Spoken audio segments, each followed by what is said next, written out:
O desaparecimento de uma cabeleireira com os 3 filhos pequenos acabou envolvendo a polícia de 2 estados em uma complexa investigação. Elisimar, os filhos e outras 2 mulheres foram assassinados. Os corpos encontrados carbonizados. O caso se complicou ainda mais quando outras 4 pessoas também da família sumiram. O Domingo Espetacular foi até o Distrito Federal para descobrir quem são as pessoas suspeitas de cometer esses crimes. Descansou que era assim mesmo. Uma sequência de mortes. Uma coisa muito perversa, muito cruel. Que interrompeu a vida de pelo menos 7 pessoas de uma mesma família.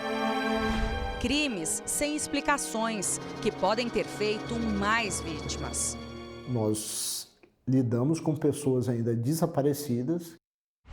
Em meio a tantas mortes, um filho que por 2 dias buscou por notícias da mãe.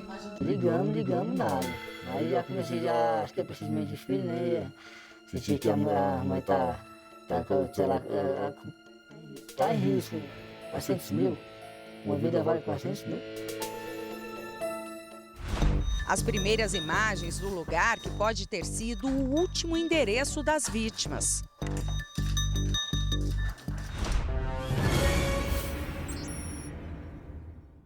Para entender essa história, é preciso conhecer os personagens por trás desse mistério. Marcos era casado com Renata. Com ela, teve 2 filhos, Gabriela e Tiago. Tiago era casado com Elisamar, com quem tinha 3 filhos, Gabriel, de 7 anos, e os gêmeos, Rafael e Rafaela, de 6. Marcos teve um relacionamento antigo com Cláudia. Juntos tiveram uma filha, Ana Beatriz. 10 pessoas de uma mesma família, todas desaparecidas. Até o momento, 7 foram encontradas, mortas. Mas o que motivou todos esses crimes?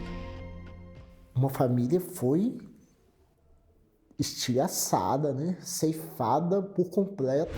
A Polícia Civil investiga 4 homens que tinham envolvimento direto com a rotina das vítimas.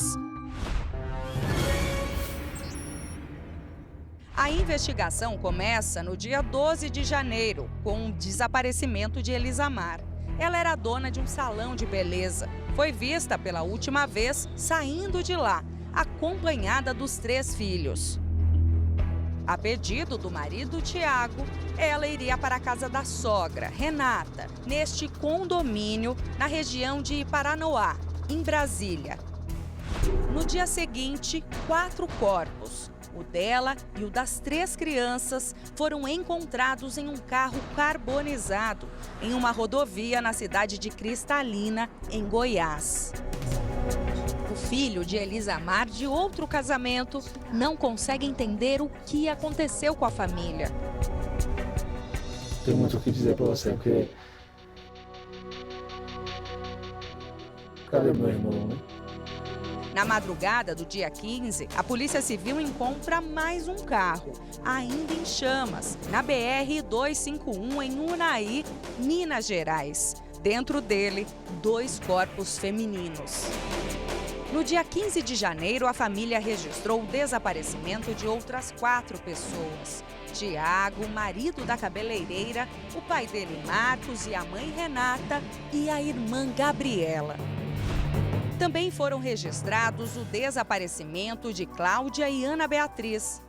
Como os corpos foram encontrados fora do DF, a gente trouxe a Polícia de Goiás, trouxe a Polícia de Minas, a inteligência da Polícia Civil também deu muito apoio. A partir daí, a Polícia Civil começou uma investigação para descobrir o que teria motivado tantas mortes e surgiram os primeiros suspeitos. Um deles é Fabrício Silva Canhedo, de 34 anos.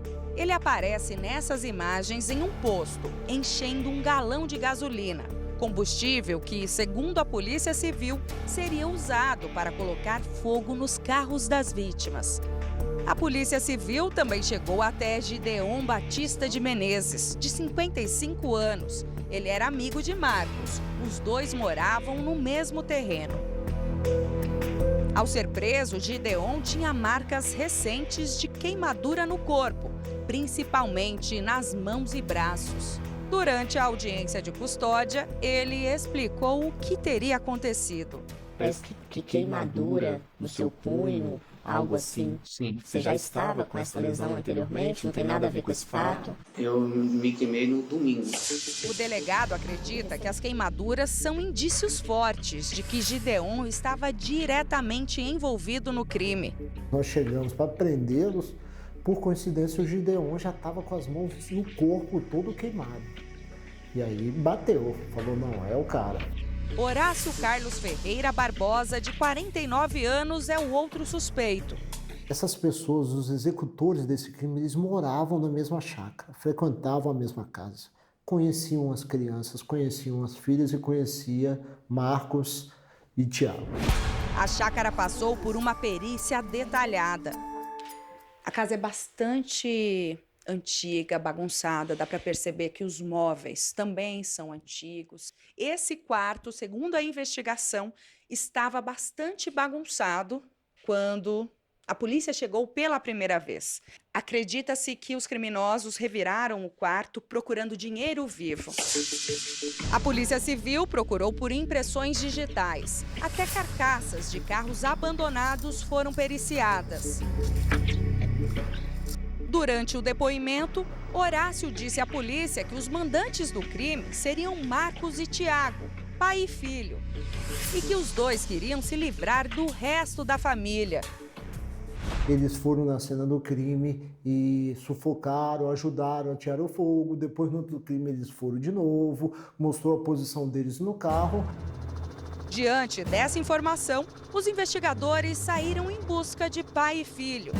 E mais uma vez foram surpreendidos quando chegaram neste cativeiro em Planaltina, no Distrito Federal. Nossos cães demonstraram ali que poderia haver alguma coisa. E nós achamos o corpo, que depois, laudo pericial papiloscópico, se constatou que se tratava do Marcos.